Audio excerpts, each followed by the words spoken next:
এবারও বিগত বছরগুলির ঐতিহ্যকে পাথেয় করে নেতাজির 129তম জন্মজয়ন্তী পালন হচ্ছে। আমরা সবাইকে আমাদের আজকের এই অনুষ্ঠানে সামিল হয়ে এই অনুষ্ঠানকে সার্বিক রূপ দানের জন্য সহযোগিতা জ্ঞাপন করি। নমস্কার, 7 উইক নিউজ নেটওয়ার্কে আপনাদের স্বাগত। আজ সরস্বতী পুজো, তবে সেই সঙ্গে আজ কিন্তু আরও একটি বিশেষ দিন। হ্যাঁ, ভারতের স্বাধীনতা সংগ্রামের ইতিহাসে যার নামটি অবিস্মরণীয়, সেই দেশনায়ক নেতাজি সুভাষচন্দ্র বোসের জন্মজয়ন্তীর কথা বলছি। আর আজ সরস্বতী পুজোর হৈহুল্লোড়ের মাঝেও প্রতি বছরের মতো এবছরেও আগরপাড়ায় আর্তত্রাণ সমিতি, ন্যাশনাল ক্যাডেট কোর এবং আগরপাড়া তেঁতুলতলা অটো ও টোটো ইউনিয়নের উদ্যোগে সাড়ম্বরে পালিত হল সুভাষজির 129তম জন্মবার্ষিকী। এদিনের অনুষ্ঠানে উপস্থিত ছিলেন পানিহাটির বিধায়ক তথা রাজ্য বিধানসভার মুখ্য সচেতক নির্মল ঘোষ, পানিহাটি পৌরসভার চেয়ারম্যান সোমনাথ দে, উপপৌরপ্রধান সুভাষ চক্রবর্তী সহ অন্যান্য বিশিষ্ট নেতৃত্ব। জাতীয় পতাকা উত্তোলনের মাধ্যমে শুভ সূচনা হয় এদিনের অনুষ্ঠানের, আর তারপর নেতাজির মূর্তিতে মাল্যদান করে তার প্রতি শ্রদ্ধা জ্ঞাপন করতে দেখা যায় বিধায়ককে। দেখুন সেই ছবি। এবারও বিগত বছরগুলির ঐতিহ্যকে পাথেয় করে নেতাজির 129তম জন্মজয়ন্তী পালন হচ্ছে। আমরা সবাইকে আমাদের আজকের এই অনুষ্ঠানে সামিল হয়ে এই অনুষ্ঠানকে সার্বিক রূপ দানের জন্য সহযোগিতা জ্ঞাপন করি। পানিহাটি পৌরসভার পৌরপ্রধান সংক্রান্ত সংখ্যা পতাকা উত্তোলন করলেন। বন্দে মাতরম, বন্দে মাতরম, বন্দে মাতরম, বন্দে মাতরম।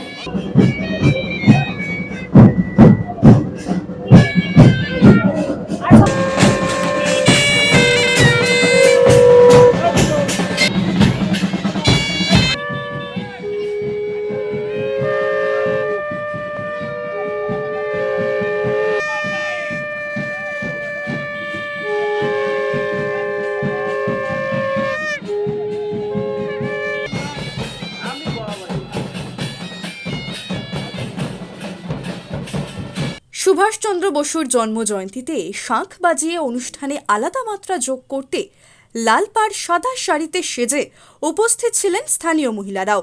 আর এদিন অনুষ্ঠান শেষে 7 উইক নিউজের ক্যামেরার মুখোমুখি হয়ে নির্মল ঘোষ জানালেন, আজকের ভারতবর্ষে যে মানুষটির সবথেকে বেশি প্রয়োজন ছিল তিনি হলেন নেতাজি সুভাষচন্দ্র বসু। আর কি বললেন তিনি, শুনব।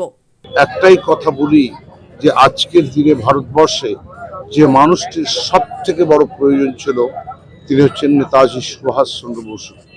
কারণ তিনি বলেছিলেন যে সর্বধর্মের মানুষকে নিয়েই আমাদের একতা, ঐক্য এবং সম্প্রীতি গড়ে তুলতে হবে, এবং ইন্ডিয়ান ন্যাশনাল আর্মি জাতীয় যে তিনি সংগঠন গড়ে তুলেছিলেন আইএনএ, এই আইএনএ গড়ার সব থেকে বড় তার শক্তি ছিল সব ধর্মের, সব বর্ণের, সব জাতির মানুষকে নিয়ে। আজকে ভারতবর্ষ বিপন্ন, ধর্মের নামে, মন্দির মসজিদের নামে ভারতবর্ষ আজকে বিপন্ন। এই সময়টাতে আমরা এই নেতাজি সুভাষচন্দ্র বোস, সর্বকালের শ্রেষ্ঠ অধিনায়ক, যুদ্ধের, ভারত স্বাধীনতার সেই মানুষটির প্রতি শ্রদ্ধা জ্ঞাপন করে আমরা কৃতজ্ঞ, এবং আমরা আশা করি উনি যেখানে থাকুন, তিনি মরেছে, মৃত্যু হয়েছে কথা আমরা বিশ্বাস করি না, এবং রাষ্ট্রনায়ক হিসেবে তিনি যে পথ নিয়েছিলেন ভারতবর্ষের বিকাশে, ভারতবর্ষের উন্নয়নে, ভারতবর্ষের একতা, ভারতবর্ষের ঐক্যে এবং পৃথিবীতে ভারতবর্ষকে শ্রেষ্ঠ রাষ্ট্র হিসেবে গড়ার আমাদের সময় এসেছে এখন। তাই বলাই যায়, সারা দেশের পাশাপাশি আগরপাড়াতেও আতিশয্যের সাথেই পালিত হল নেতাজির জন্মদিন। আর সেই অনুষ্ঠানে সাধারণের উপস্থিতিও ছিল চোখে পড়ার মতো। আগরপাড়া থেকে চন্দন সেনগুপ্ত এবং শ্যামল পালের রিপোর্ট, 7 উইক নিউজ নেটওয়ার্ক। আরও বিভিন্ন খবরের আপডেট জানতে হলে 7 ওয়েক নিউজ চ্যানেলটিকে সাবস্ক্রাইব করতে ভুলবেন না, কারণ আপনাদের একটা সাবস্ক্রিপশন আমাদের জন্য অত্যন্ত মূল্যবান।